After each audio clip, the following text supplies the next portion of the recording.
Graph के और उसके न्यूमेरिक को सॉल्व करने की कोशिश करते हैं ग्राफ वाले फार्मूले से। तो इसमें वो 3 इक्वेशंस वाले फार्मूले ना लग के ग्राफ्स के रूल लगते हैं। तो इसमें क्या क्या क्वेश्चन बन सकते हैं? पहले क्वेश्चन में आपको कहा जा सकता है कि क्या शो करता है ओ ए बी स्लोप क्या शो करता है, बी सी स्लोप क्या कर सकता है, शो क्या करता है, पहले तो आपको पता होना चाहिए। ओ ए यूनिफॉर्म एक्सेलरेशन शो कर रहा है, सिर्फ एक्सेलरेशन मत बोलना, जब वो स्ट्रेट लाइन है तो यूनिफॉर्म बोलना मत भूलना। तो ओ ए यूनिफॉर्म एक्सेलरेशन शो कर रहा है, मैं यहाँ छोटा छोटा लिख रही हूँ, यूनिफॉर्म एक्सेलरेशन शो कर रहा है। ए बी में एक्सेलरेशन 0 है क्योंकि कोई चेंज नहीं आ रहा, वो पैरेलल टू टाइम एक्सिस है, इसलिए यहाँ पर एक्सेलरेशन कुछ नहीं है, तो 0 है, तो यूनिफॉर्म मोशन है, लगातार एक जैसी स्पीड से वो मूव कर रहा है। और यहाँ पर यूनिफॉर्म रिटार्डेशन है क्योंकि स्पीड कम हो रही है, फाइनली 0 हो गई। तो एक चीज तो आपसे ये पूछ सकता है, एक चीज आपसे ये पूछ सकता है कि डिस्टेंस कितना कवर किया when he move A to B, जब वो ए से बी तक गया तो उसने कितना डिस्टेंस कवर किया है, ये भी पूछ सकता है। तो आप कहोगे डिस्टेंस ए टू बी वाले में, तो जो एरिया ए टू बी ने कवर किया है, जो एरिया ए टू बी ने कवर किया है, देखो ये एरिया कवर किया है ए टू बी ने, वो क्या है, एक तरह का रेक्टेंगल। तो इसका ब्रेथ कितना है, ये 10 ये 10, तो यानी कि 20, और इसकी लेंथ कितनी है, यहाँ तक कितना है, ये 30, तो इसकी लेंथ हुई 30, तो ये हो गया आपका 30। तो ए बी का उसका डिस्टेंस जो उसने कवर किया है वो 600 मीटर है। तो अगर ये कहे कि उसने ए बी में कितना डिस्टेंस कवर किया है, तो आप कहोगे जी 600 मीटर क्या है। अगर वो कहता है कि ओ ए में डिस्टेंस कितना कवर किया है उसने, जब उसने पहले 20 सेकंड में कवर कितना किया है, ये भी पूछ सकता है। तो फर्स्ट 20 सेकंड में उसने डिस्टेंस कितना कवर किया है, यानी ओ ए स्लोप के अंदर उसने पहला डिस्टेंस 1 इसको कह दिया, तो डिस्टेंस 2 होगा, तो वो होगा हाफ बी। बी कितना है इसका डिस्टेंस, बेस कितना है 20, और हाइट कितनी है इसकी भी 30, तो ये हो गया 10। तो दूसरा डिस्टेंस हो गया उसका 300 मीटर। और लास्ट के 20 सेकंड में, यानी 40 से 60 सेकंड में, 40 से 60 यानी कि 20 सेकंड, तो लास्ट 20 सेकंड में उसने कितना डिस्टेंस कवर किया, तो लास्ट 20 सेकंड में उसने कितना डिस्टेंस कवर किया, वो थर्ड डिस्टेंस हुआ एक तरह से। तो उसका बेस कितना है 10 10 20, और उसके बाद मल्टीप्लाई हाइट कितनी है उसकी 30, ये हो गया 10, तो ये भी आपके पास आ गया 300। तो टोटल डिस्टेंस कितना हो गया भाई, 1200 डिस्टेंस उसने तय किया है, 300 300 एंड 600, 1200। अगर कोई डायरेक्ट कहता कि इस पूरे ग्राफ में, इस पूरे में डिस्टेंस कितना तय हुआ, एक साथ ही निकालना है, ये तो हमने अलग अलग निकाल दिया, अगर आपसे अलग अलग पूछता तो अगर एक साथ ही निकालते हैं तो हम कहते हैं ये तो ट्रेपीजियम जैसा है, तो इसका एरिया ट्रेपीजियम से निकलेगा, तो हाफ, तो ये डिस्टेंस है। तो क्योंकि वेलोसिटी टाइम ग्राफ का एरिया, वेलोसिटी टाइम ग्राफ का एरिया डिस्टेंस ही शो करता है, तो हाफ एच कितना है इसका, ये इसका हाइट जो कि 30 है, ये 30 है, और उसके बाद क्या है आपके पास, उसके बाद है सम ऑफ पैरेलल साइड, तो पैरेलल साइड ये वाली और ये वाली होती है, तो यहाँ से लेके यहाँ तक कितनी है, ये 20 से लेके 40 तक यानी 20 होगी, और नीचे पूरी 60 है, तो ये कैंसिल हो गया, तो ये 15 और ये कितना आ गया आपका 80, तो 0 और ये 1200, तो देखो 1200 मीटर। तो आपको अगर इकट्ठा पूछा जाए तो कि इस ग्राफ में कितना डिस्टेंस कवर किया गया है, तो इस ग्राफ का एरिया कितना डिस्टेंस कवर किया गया है, तो आप कहोगे 1200, एक साथ भी निकाल सकते हो। अगर वो इंडिविजुअली पूछता है कि यहाँ से लेकर यहाँ तक, यहाँ से लेकर यहाँ तक और यहाँ से लेकर यहाँ तक कितना कितना डिस्टेंस कवर किया है, तो आप इंडिविजुअल भी निकाल सकते हो। इसमें और इसमें एक खास अंतर है, क्योंकि इसका जो इनिशियल स्पीड है वो 0 है, 0 से स्टार्ट की थी उसने अपनी जर्नी, जबकि यहाँ वाले का इनिशियल 0 नहीं है। जब उसने स्टार्ट किया था तब भी वो मूवमेंट में था, वो मोशन में था, और उसकी स्पीड तब 20 मीटर पर सेकंड थी। तो यानी यहाँ ये कंडीशन दे रखी है। तो इस ग्राफ और इस ग्राफ में अंतर क्या है कि यहाँ इसमें इसका इनिशियल स्पीड 0 था, जबकि यहाँ इसका इनिशियल स्पीड 20 मीटर पर सेकंड अभी है। फिर उसने अपनी स्पीड और इंक्रीज करी, 50 मीटर पर सेकंड बना दी, फिर उसने अपनी स्पीड को कंटिन्यू एक जैसा ही रखा, 50 ही रखा, फिर अपनी स्पीड को कम किया और फाइनली अपनी स्पीड 0 कर दी। ये डिफरेंस है।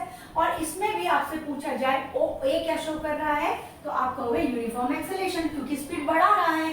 ए बी क्या शो कर रहा है, अपनी स्पीड को नहीं बढ़ा रहा, एक जैसी रख रहा है, तो यूनिफॉर्म रख रहा है, यूनिफॉर्म मोशन। यहाँ स्पीड कम हो रही है तो यहाँ क्या कहोगे, यूनिफॉर्म रिटार्डेशन। और सेम फिर आता है अगर आपसे कोई कहे कि उसने डिस्टेंस कितना कवर किया पहले 20 सेकंड में, नेक्स्ट 20 सेकंड में एंड नेक्स्ट 20 सेकंड में। देखो यहाँ से लेकर यहाँ तक भी 20 सेकंड है, यहाँ से लेकर भी यहाँ तक 20 सेकंड है, और यहाँ से लेकर यहाँ तक भी कितने हैं 20 सेकंड। तो पहले 20 सेकंड में उसने कितना डिस्टेंस कवर किया ऐसे आपसे पूछा जाए तो यानी कि इसका डिस्टेंस है वो, तो आपके लिए आएगा डिस्टेंस 1 हाफ बेस 20 है, और हाइट कितनी है इसकी लगभग यहाँ पर 50, तो ये हो गई 50, ये आ गया 10, तो पहला डिस्टेंस तो उसका हो गया जी 500। डिस्टेंस 2 देखें, डिस्टेंस 2 एक रेक्टेंगल है जिसका ब्रेथ है 20 और हाइट है 50, तो 20 इंटू 50, तो ये आ गया आपका 1000 मीटर उसने डिस्टेंस तय किया। थर्ड भी देख लेते हैं, थर्ड में कितना है, थर्ड भी ट्राइंगल शेप है तो ये हो गया हाफ, ये आ गया 20 सेकंड, और हाइट है इसकी ये 50, तो हाइट है 50, तो इसने यहाँ पर भी कवर किया 500। तो तीन टोटल मिला के कितना डिस्टेंस है उसका 2000 डिस्टेंस है। अगर आप इस क्वेश्चन को कोई कहता कि एक साथ ही सारा डिस्टेंस निकालो तो हमारे लिए ये पॉसिबल नहीं होता, क्योंकि ये कोई फिगर नहीं है, ये कोई ट्रेपीजियम नहीं है। हाँ इतना जरूर है कि ये ट्रेपीजियम अलग है और ये ट्रेपीजियम अलग है, ऐसा करके कर सकते हो, या फिर 3 हिस्से कर लो और तीनों का डिस्टेंस निकाल के फाइनली प्लस करके बता दो कि 2000 मीटर इसने टोटल डिस्टेंस कवर किया है। वैसे भी टोटल डिस्टेंस कभी पूछते ही नहीं है, जब भी पेपर में क्वेश्चन आएगा किसी भी जगह आपको एग्जाम में क्वेश्चन ऐसा ही आएगा कि वो यहाँ से यहाँ तक क्या करा, यहाँ से यहाँ तक क्या करा, ऐसे ही पूछा जाएगा कि at the time of retardation how much distance he covered, at the time of retardation how much distance it covered, so at the time of retardation 500 meter distance is covered, at the uniform speed जब वो uniform speed में move कर रहा था तब उसने कितना distance तय किया, जब वो यूनिफॉर्म एक्सीलरेशन में मूव कर रहा था तब उसने कितना डिस्टेंस तय किया। इसे ऐसे भी पूछा जा सकता था, इसे ऐसे भी पूछा जा सकता था कि फर्स्ट 20 सेकंड में उसने कितना डिस्टेंस तय किया, सेकंड 20 सेकंड में उसने कितना डिस्टेंस कवर किया, लास्ट 20 सेकंड में उसने कितना डिस्टेंस कवर किया। क्वेश्चन को किसी भी स्टाइल में आपसे पूछा जा सकता है। ग्राफ है इसमें, मगर एग्जाम पे जाते इसलिए नहीं आता क्योंकि इतना अजीब ग्राफ टीचर बनाते ही नहीं है, छप के आ सकता है अगर सीबीएसई से भेजते हैं तो इसलिए एक बार समझ तो लें कि क्या कहता है। ऐसा ग्राफ अभी बाहर से मैंने कराया था तो उसमें 2 ही चीज़ थे, इसमें 3 जगह A B C। तो पहला क्वेश्चन तो वही है कि सबसे ज़्यादा डिस्टेंस टाइम ग्राफ है, इस बात का ध्यान रखना। तो सबसे तेज किसकी स्पीड है, सबसे तेज किसकी स्पीड है, जिसने कम टाइम पे ज़्यादा डिस्टेंस कवर किया होगा उसकी स्पीड सबसे ज़्यादा होगी। देखो तो सबसे ज्यादा सबसे ऊपर कौन है, सबसे ज्यादा डिस्टेंस किसका है, बी का, सबसे ऊपर वाला डिस्टेंस किसका है, बी का, तो सबसे ज्यादा डिस्टेंस बी ने कवर किया है, और टाइम भी देखो सबसे कम बी का ही है, बाकियों का टाइम ज्यादा है आगे तक है, तो सबसे ज्यादा डिस्टेंस कवर किया है बी ने सबसे कम टाइम पे, तो बी कवर लार्ज डिस्टेंस या मैक्सिमम डिस्टेंस इन शॉर्टेस्ट टाइम। तो पहले क्वेश्चन का आंसर है, उसने कहा था सबसे ज्यादा तेज कौन है, तो B cover maximum distance, B ने कितना कवर डिस्टेंस किया है, maximum distance in less time. So सबसे ज्यादा स्पीड कितनी है, तो क्वेश्चन में से लार्जेस्ट स्पीड किसकी है, मैक्सिमम स्पीड कितनी है, बी की। सेकंड पार्ट पूछता है are all 3 ever at the same point on the road.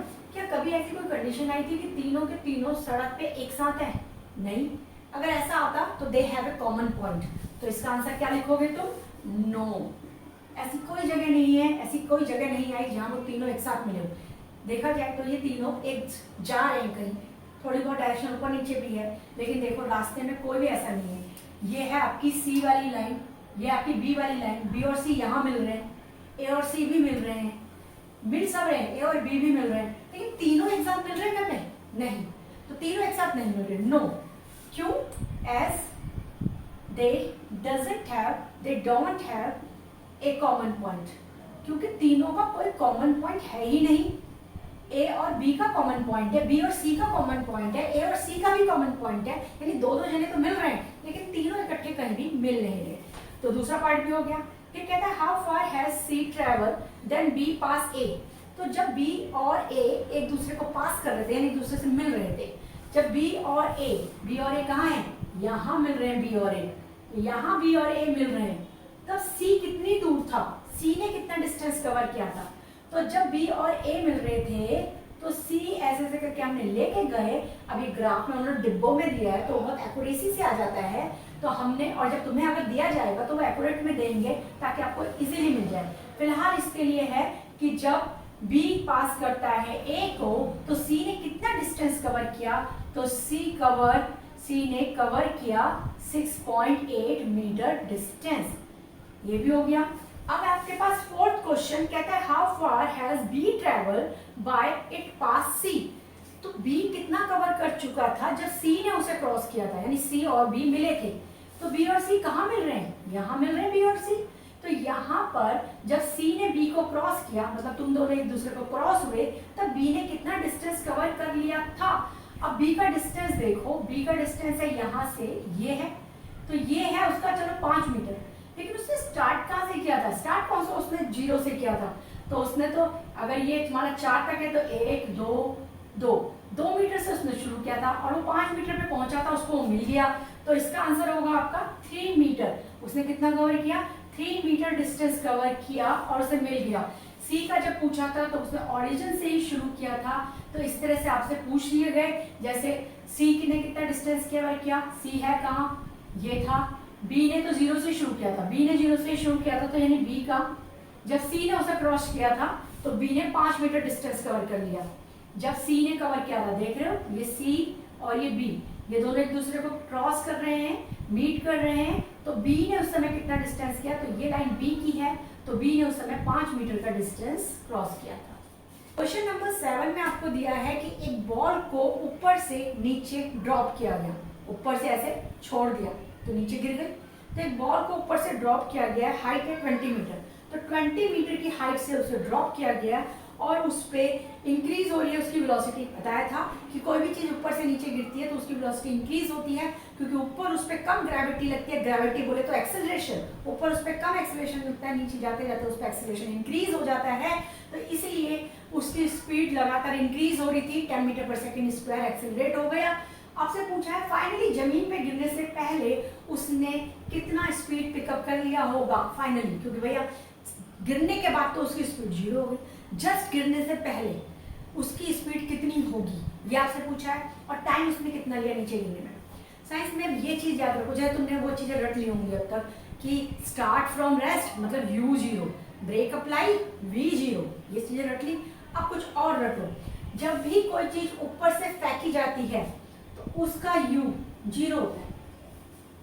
जब ऊपर से उसने ड्रॉप किया, ड्रॉप फेंका नहीं, ड्रॉप किया मतलब छोड़ दिया, जैसे हाथ में पकड़ा छोड़ दिया, कोई फोर्स नहीं लगाया, स्पीड से उसे फेंका नहीं, पकड़ा था छोड़ दिया, तो u क्या होगा 0। उसने तो कोई स्पीड लगाई नहीं, उसमें कोई स्पीड के तो उसको फेंका ही नहीं किसी तरीके से, तो u क्या होगा इसका 0। और जस्ट गिरने से पहले उसकी v क्या होगी मैक्सिमम, जो हमें कैलकुलेट करनी पड़ेगी। और जब नीचे से कोई चीज ऊपर जाती है, ये देख रहे हो एरो, यहाँ छोटे हैं फिर नीचे जाते आते बड़े हो रहे हैं, ये स्पीड शो कर रहे हैं। ऊपर स्पीड कम होती है, फिर नीचे नीचे आते आते स्पीड क्या होती है इंक्रीज। यहाँ उल्टा होता है, जब हम कोई चीज फेंकते हैं तो पहले स्पीड ज्यादा होती है क्योंकि हमने एक फोर्स के साथ फेंका, ऐसे करके फेंका ताकत लगा के, तो जब हमने फेंका तो स्पीड ज्यादा थी, धीरे धीरे ऊपर जाके स्पीड क्या हो जाएगी कम।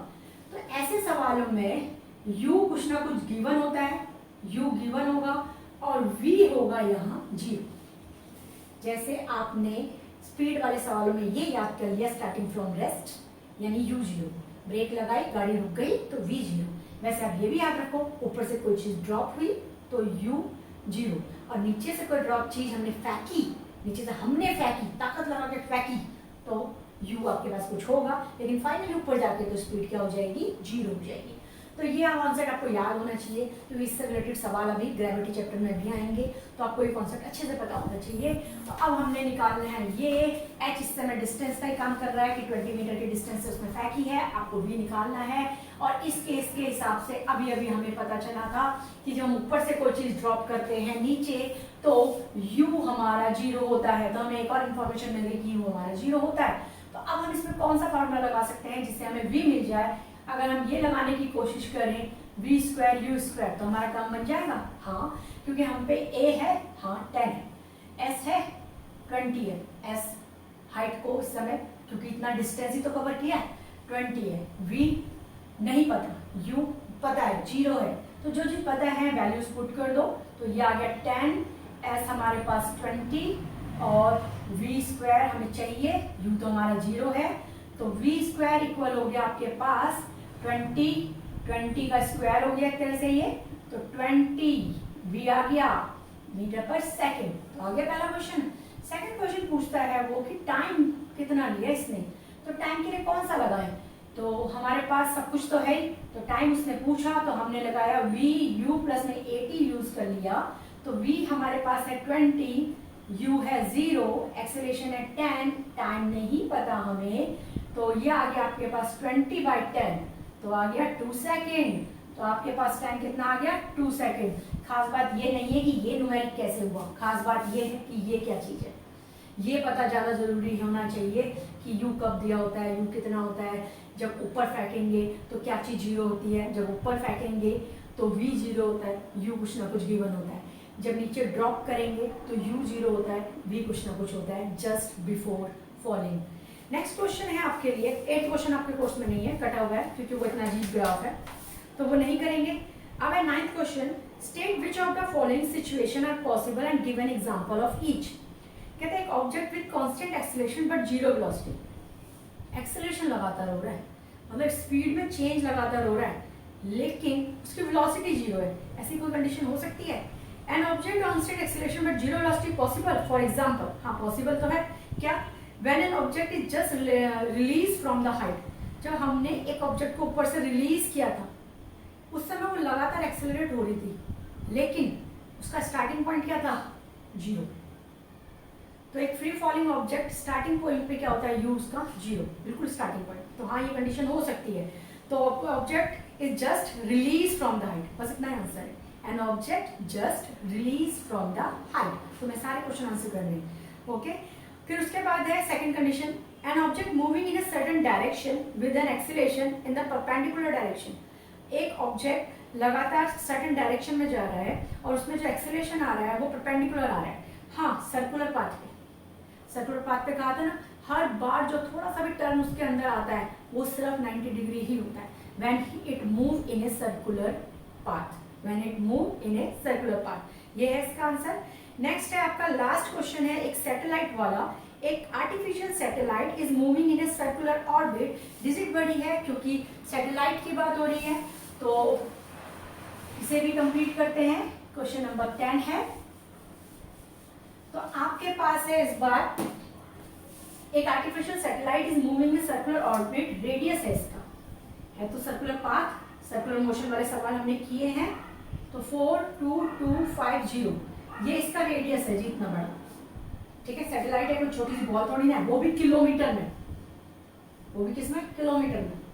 Calculate the speed if it take 24 hour to revolve around the earth, अगर इस सैटेलाइट को अर्थ के चारों तरफ घूमने में 24 आवर्स लगते हैं तो इसकी स्पीड कैलकुलेट करनी है। तुम्हारे लिए सिंपल क्वेश्चन है, स्पीड कवर करनी है तो स्पीड होती है तुम्हारे लिए, आप स्पीड नहीं एस नहीं लिख सकते क्योंकि एस डिस्टेंस को शो करता है कई बार, तो आप स्पीड वर्ड पूरा लिखोगे, तो स्पीड का फॉर्मूला होता है डिस्टेंस अपॉन में टाइम, बट इस समय मूवमेंट जो है वो सर्कुलर मोशन में है तो आप लिखोगे डिस्टेंस की जगह 2πr अपॉन में टाइम, तो अब हम लगा देते हैं डिजिट, 2 है 3.14 है, 3.14 ले लो या पाई ले लो, क्वेश्चन में अगर बोला नहीं है तो आपकी मर्जी, और बोला है तो वेल एंड गुड है कि आप क्या लेना चाहते हो। आर है आपके पास 42250, टाइम है आपके पास 24 आवर्स, कर सकता है काट लो, 12 आ गया, और भी कर सकता है ये, इससे कट जाएगा तो 157 आ गया, 6 आ गया,